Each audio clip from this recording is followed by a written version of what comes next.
मारूफ करखी रहमतुल्लाह अलैह ने फरमाया कि सुनो, अगर मेरी बीवी थोड़ी दिमाग की तेज है, वो हमको नहीं समझ पा रही है, उसी की वजह से उनकी बदज़बानी को मैं बर्दाश्त करता हूं, तो अल्लाह ने खूनखार जैसा शेर को मेरे ताबे बना दिया है। ये उन्हीं की वजह से मैं बीवी की अजियत को बर्दाश्त करता हूँ, उसकी बददिमागी को बर्दाश्त करता हूँ। अल्लाह ये खूनखार शेर को हमारे ताबे कर दिया है कि मैं इसके ऊपर मैं सवारी करता हूँ।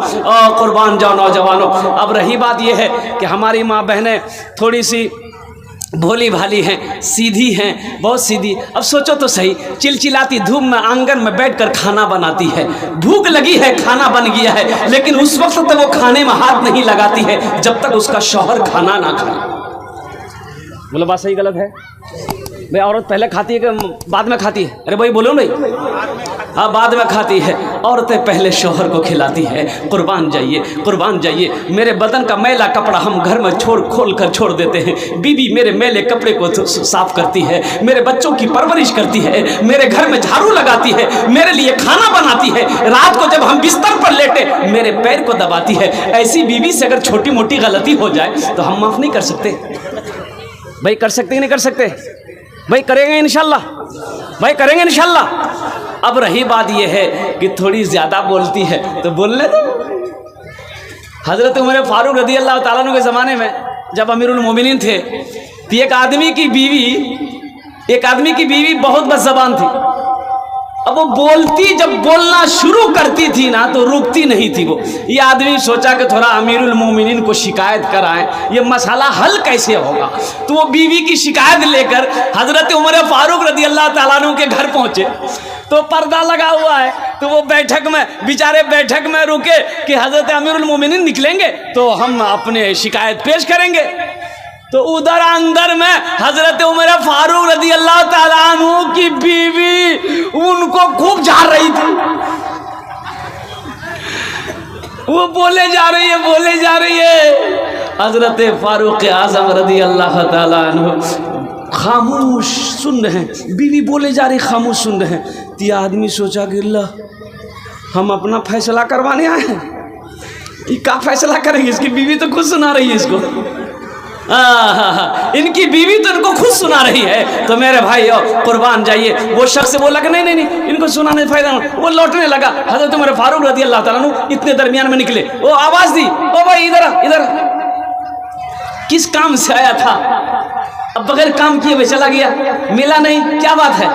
कहा कि नहीं हजरत रहने दीजिए, बात समझ में आ गई है मेरी, अब बोलने की जरूरत नहीं। ना बोलो तो सही, क्या बात है, बोलो तो सही, क्या बात है। कहा कि हजरत मैं अपनी बीवी की शिकायत लेकर आपके पास आया था, लेकिन मैंने यहाँ देखा कि आपकी बीवी तो मेरी बीवी से ज़्यादा बोल रही थी, आप खामोश सुन रहे थे। तो हजरत उमर फारूक रज़ी अल्लाह ताला अन्हु ने क्या जवाब दिया?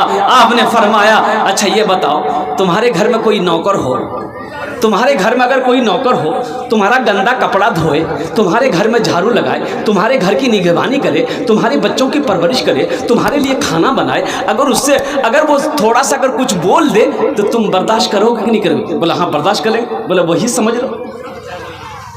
समझ लो, बीवी अगर बढ़ चढ़ कर कुछ बोलती भी है थोड़ा बर्दाश्त कर लो, इसमें भी सवाब है। मारना नहीं है, डांटना। अच्छा एक बात बताइए, अच्छा कुछ लोग लट्ठी लेके बीवी को मारते हैं, बाप रे बाप, उल्टा के मारता है, नाली में 16 के मारता है।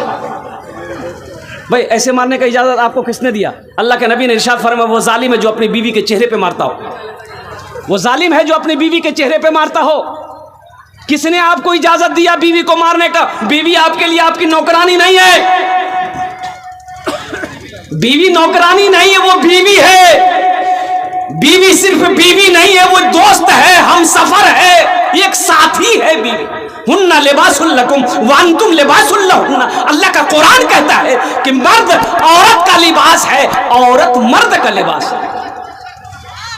औरत मर्द का लिबास है, मर्द औरत का लिबास है। ये तुम्हारी नौकरानी नहीं है कि तुम उसे मारोगे, तुम्हारे घर की काम नहीं करेगी, मारोगे। वो उनका अखलाक है, वो खाना बना के खिला दे तो उनका शुक्रिया अदा करो, उनका शुक्रिया अदा करो। अल्लाह अकबर कबीरा। ऐसे ही एक औरत शोहर को सुना रही थी, शोहर को कोस रही थी, रोड के साइड में घर था, ले झगड़ा। अब बेचारा ये शोहर बुधवा बेचारा कहाँ मुझ बेटा सुन रहा था। बस्ती वाला जमा हो गया, बोले गए मुन्ना में छोड़ माफ कर दे तो शोहर छोक माफ कर दे।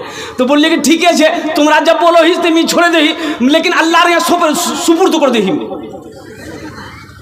बोलते ना अल्लाह की यहाँ सुपुर कर दे रहे हैं हम। तो वो दुआ कर दी आंचल उठा के, या अल्लाह अगर वो गलत है तो मर जाए, या अल्लाह अगर हम गलत हैं तो हम बेवा हो जाए।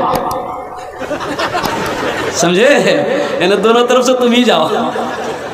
हाँ, वो गलत हो तो वो मर जाए, अगर हम गलत हैं तो हम बेवा हो जाए। शरीयत ने मारने का हुक्म दिया है, कैसे मारने का हुक्म दिया है। एक बात याद रखो, ओह बीवी से अगर कोई भूल हो जाए, कोई गलती हो जाए तो पहले मोहब्बत से समझाओ। अगर मान ले तो अल्हम्दुलिल्लाह, ना माने फिर भी ना माने तो उसके हाथ का बनाया हुआ खाना छोड़ दो कि ती खाना बनाबो मैं नहीं खाम, ती मोर बात नहीं मानो ही, ती मोर बात नहीं सुनबो, तुम तोर हाथों खाना नहीं बना नहीं खाम।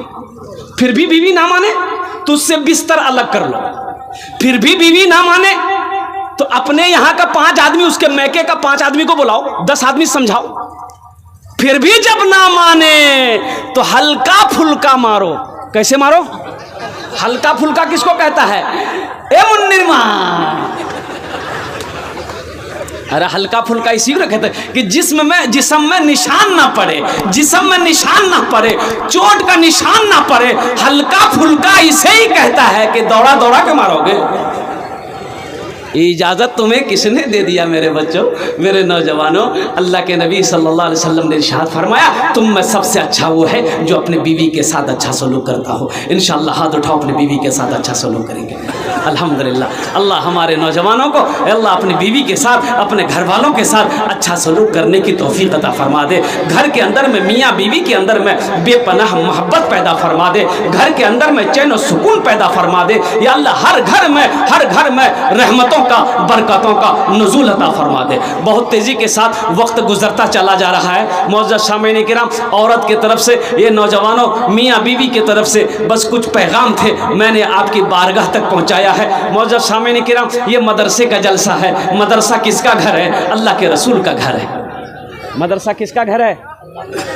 अच्छा देखिएगा, कुछ लोग मदरसों से बुग़्ज़ रखते हैं, कुछ लोग मदरसों को पसंद नहीं करते, जबकि जानते हैं, आपको पता है मौलाना असद मदनी ने फरमाया था, मद्दज़िल्लहुल आली ने, कि लोगों, मौलाना वली रहमतुल्लाह अलैह खान का मुंगेर ने वो उड़ीसा की सरजमीन पर लाखों लोगों के दरमियान में फरमाया था कि लोगों सुनो, ये मदरसे दीन के किले हैं, ये मदरसे जब तक चलते रहेंगे चांद सूरज चमकता रहेगा।